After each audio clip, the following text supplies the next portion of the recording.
Hello, BookTube.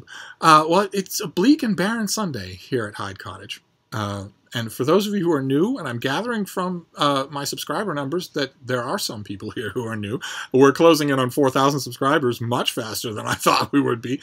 That's my term for a day when there is no mail, when I get no books in the mail. And so I need a commensurate amount of cheering up. And usually what I do is do a tag. But since today is not only a bleak and barren Sunday, but also 16 below zero Fahrenheit, I thought I would do two tags. And as far as I can tell, they're both made by Michael at Catalyst Reads. He has an amazing ability for tags. And the first one is the Clean Slate book tag, which is kind of an amplified version of the New Year book tag that I did just recently. But I like the amplifications, so I thought we'd just go through it together. Question number one is, are there any genres you're going to read more... you'd read more of in 2018? And the answer is the same one I gave in the New Year's tag, which is not so much breaking ground with new genres as adding to the number of books I read in each of the genres where I read. Some of those genres are very well covered. I read all the new history, I read all the new biography, I read all the new fiction. But some of them aren't. And I'd like to beef up the lower numbers of all of them. So we'll see. Question number two, are there any recent books that challenged some of your beliefs? No. I form my beliefs in living life. I don't form them from books, so no book challenges them. So unless I'm misunderstanding the question, the answer is simply no. Question number three, who would you recommend a newbie to watch? And it's in a way an impossible question because, of course, my strongest piece of advice for a newbie would be to watch a lot of people. But if I had to pick just one, I think it would probably be Britta. It would probably be Britta Bola's channel. She's not only smart and articulate, but also approachable. Looks straight at the camera, talks right to you about what she thinks, about what she's been reading. What she's been reading doesn't have to be brand new, doesn't have to be cutting edge, and engages with you directly. Without any special effects, without any background music, without any fairy lights, without any slavish fads. And that's really good. That's what I would want a newbie to see. That you can do this. We'll welcome you if you do this. So as much as it's going to make her impossible to live with, I would say Britta. Question number four, do you have a reading bucket list? No, I don't. And I don't like the idea of a bucket list. Drives me crazy. It's for those of you who might be lucky enough not to know what it is, it refers to kicking the bucket. Do you have a list of things you want to drop in your bucket list that you want to do before you kick the bucket? And it drives me crazy because of the complacency involved with it, the complacency baked right into the whole idea of it. That I'm going to live until I'm going to live for another 72 years. And I don't have it right in front of me here because I'm making a video, but I have it on paper somewhere that I'm going to live for another 72 years. Not 60 more years, and not 50 more years, but 72 more years. So don't come to me before then with, an electrified patch of pavement or a falling chunk of satellite or a texting city bus driver. I don't want to hear it. I don't even want to hear it. If you come to me any sooner than 72 years from now, since I've got it on paper, I'll just sue you. So I've got that much time. So now what I'm going to do is artificially designate some experiences as so important that I want them to go in the bucket list, and some that aren't.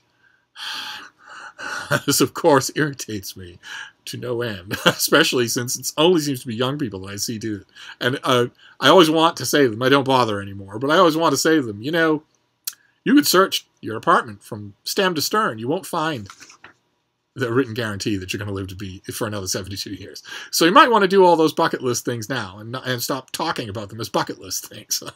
So I don't have any reading bucket list. Question number five, what is it about BookTube that surprised you the most? And believe it or not, the answer is variety. It's variety. I came to BookTube from the outside, same as everybody else does. And when you do that, you're at the mercy of the YouTube algorithm. And so usually the first booktubers that you see is this cadre, this unbroken phalanx of hyper-caffeinated YA booktubers, people who have, 50,000 subscribers and who do sponsorship ads every other video or every video, and who hold up the same 8 books in front of the same immaculate shelves with the same fairy lights and the same tinkling background music. And as an outsider looking at those things, you might be forgiven for thinking what I thought originally myself, which is, oh my God, I don't know what this is, but there's no variety here. But that isn't true.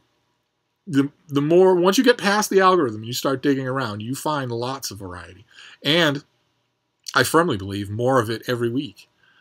You watch a batch of BookTube newbie tags, helpfully collected and disseminated by Ben Sanders, and you will see, out of, let's say, 20 newbie book tags, you'll be able to see immediately, oh, okay, so you don't know why you're making this channel, okay, and you have no idea why you might be interested, why you might be interesting to watch, okay, if you don't, I certainly don't, okay, that's fine, but you, and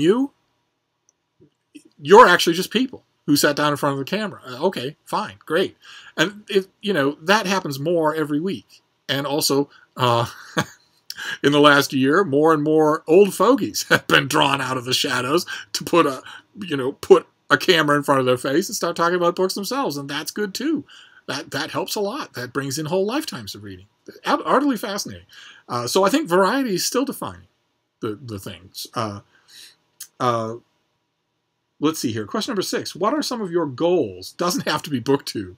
For BookTube, I have goals that are, I hope, fairly doable in 2018. I would like to do more collaborations.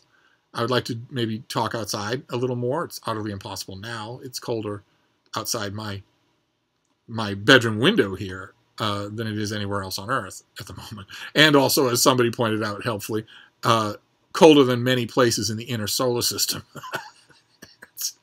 So I won't be doing it anytime soon, but I'd like to film more outside. That was a lot of fun to do. And also, there's SteveCon 2018, which we really ought to start talking about. Sometime soon I ought to make a video in which we nail down specifics. I'm thinking March. And that gives you all, anybody who's thinking about coming to visit Boston and as a side benefit, come over here to Hyde Cottage and talk books, that gives you time to plan a vacation to Boston. But anyway, aside from BookTube goals, I sort of punted on this one in the New Year's tag, but I've been thinking about it, and of course there are some. There are dog-related goals. My little dog Frida has been cooped up lately. We both have. It's impossible to take her out for long walks. She'd die, or she'd be seriously cellularly damaged. I don't want to do that.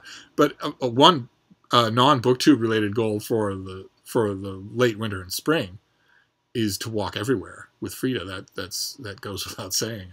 I went 2 years without being able to take my dogs on long walks. My girls got too old and too weak and too sick, and they couldn't do it anymore. And that's okay. That was just fine. I made sure to tell them, I'm right here. You're not irritating me. You're not depriving me of anything. But I did miss it, and I will have that back as soon as the weather isn't Martian outside.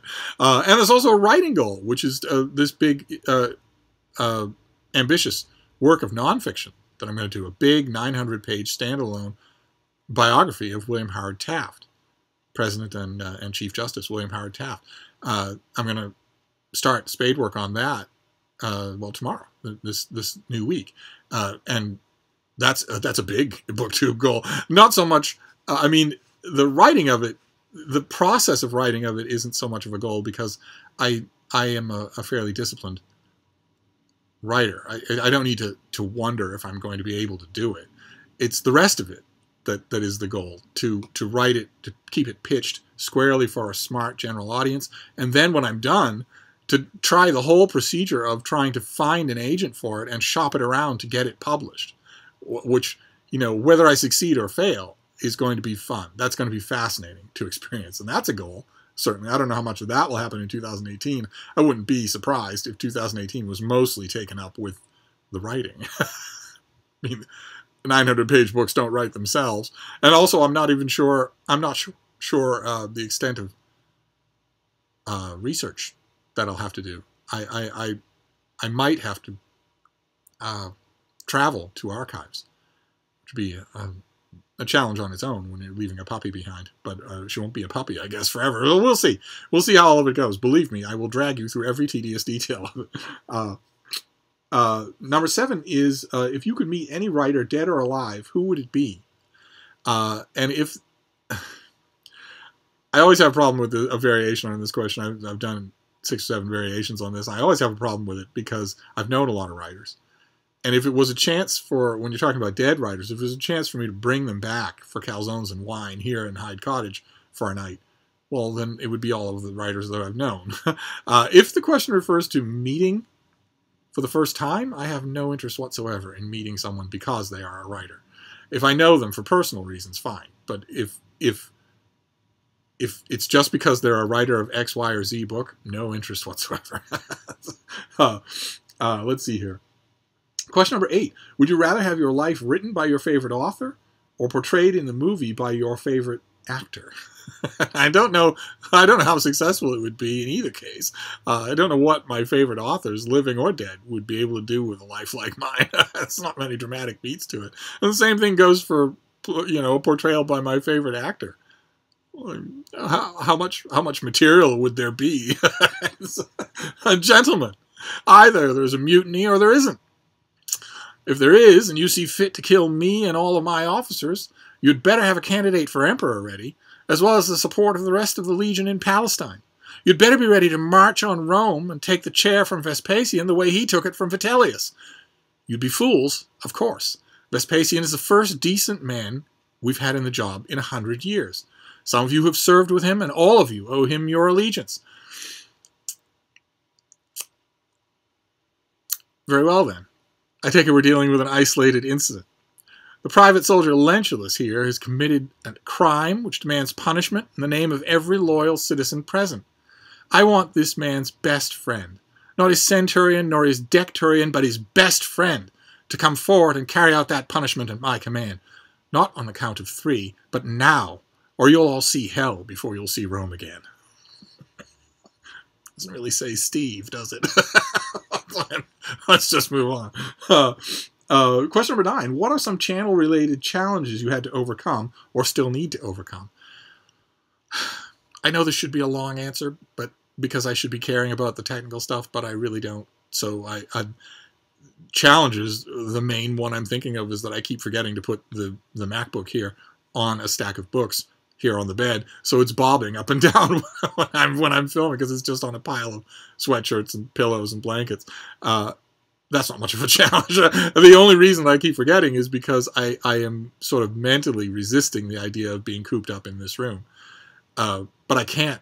Ordinarily, the MacBook would be on a table out in the living room, and it wouldn't be bobbing up and down, but I haven't been able to live in the living room. It's just not possible to heat the apartment in weather like this. It's possible to heat one room, but it's impossible to work out in the living room. So hence the bobby cam. But other than that, not really. And question number 10, the last question. What advice would you give to someone who's thinking of deleting their book channel? The same advice that I would give to someone who's thinking of deleting their manuscript. Do it. Do it right away. Do it. If you have a BookTube channel and you've been doing videos and you're saying, maybe I should just delete the whole thing, then do it. If you can think that thought, then do it. But anyway, that is the Clean Slate book tag, which was designed to take my mind off my bleak and barren Sunday, and it kind of sort of has. And I'm going to move on. I'm going to move straight on to another tag, another Catalyst Reads tag. So I'll see you then.